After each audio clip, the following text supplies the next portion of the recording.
Well, as far as the electric guitar tone, I think, uh,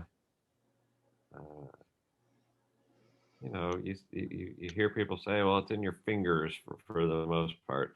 However, I have made a lot of conscious choices to find something that I liked and that I felt was a little bit my own. And back in the 90s when I was playing with King Johnson, and everybody, including myself, was playing Fender Stratocasters, which is one of the greatest guitars ever made.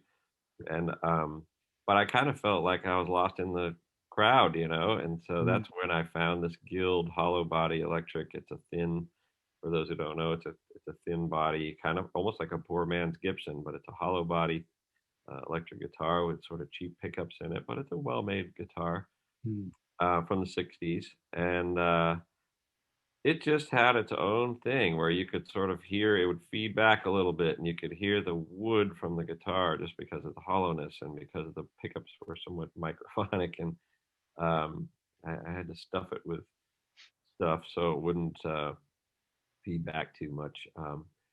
But anyway, mm, I just have found I think what most of us need is we just need something that's inspiring. When you hear something that's inspiring, then you get in that zone we were talking about where you're just right in the moment, and that's when you play or write or uh, improvise the coolest stuff, as if you're mm, inspired by that tone. So, mm. so that guitar through a Fender amp was what I through a Fender Super amp was what I played for years with King Johnson.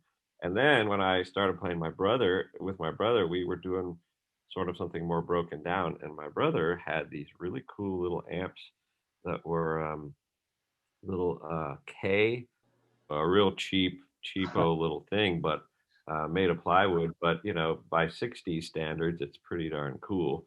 Yeah. Um, and something about that amp has a real little pawn shop. It sounds like a crappy little Marshall or something. So that has sort of over the years become a little bit part of the character of the sound too, is to kind of blend that in with a larger Fender amp.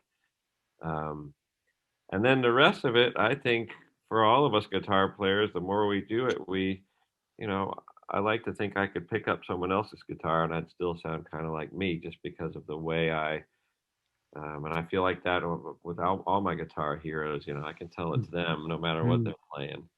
Um, so I think, we just have these habits and these moves and this vocabulary and this recipe of licks and ideas that sort of are that's my vocabulary for better or worse, and that's the way it sounds.